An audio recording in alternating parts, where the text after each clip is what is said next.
Yo, what's up mga kaibigan? Nali na tayo magkwentuhan. Si Efren Bata Reyes ay pinangalanan ng MSN USA bilang ang greatest pool player of all time. Hindi lamang sa kanyang henerasyon o sa isa o dalawang dekada, bagkus sa buong kasaysayan nga mga kaibigan. Ang tinagurian ng magician ay widely considered nga as the greatest pool player of all time. Hindi man siya gaanong nabibigyan ng gaanong atensyon ng ating media, ganun pa man ay talagang respetado at ginagalang siya ng sports world. At lahat nga yata ng pro pool player ay tinitingala siya at tiniidolo. Tinawag nga siya na magician dahil tila ba minamagic niya nga ang pagpasok ng mga bola sa mga sitwasyon kung saan tila ba ay imposible nang maipasok ang isang numero o kaya naman tinatago na ito ng kanyang kalaban.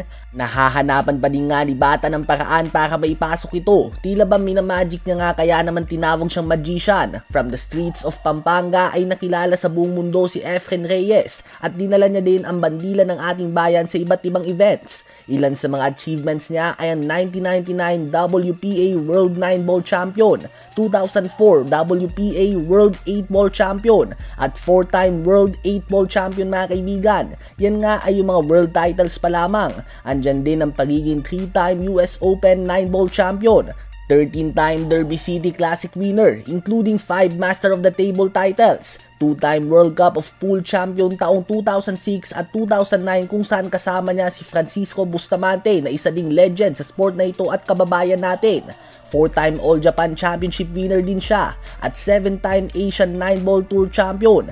Napabilang din siya sa iba't ibang Hall of Fame tulad ng Billiard Congress of America Hall of Fame, One Packet Hall of Fame at World Billiards Museum Hall of Fame.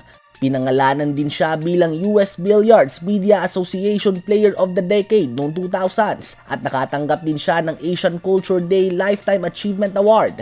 Nanalo din siya ng pinakamalaking single match purse sa pool history noong 1997 na $100,000. 7-time money leader din siya sa pool. Na-record na din nga ang highest single season earnings in pool history na $645,000 noong 2006 na dihamak na mas malaki na ito kung ikukumpara natin ang value ng pera ngayon. Ganun pa man sa likod ng lahat ng parangal na natanggap niya, kasamang malaking salapi na kinita niya dito, hindi nga nagbago ang puso niya mga kaibigan. Nanatili siyang humble, matulungin, madaling lapitan at makausap na tila ba hindi ito greatest of all time sa kanyang sport.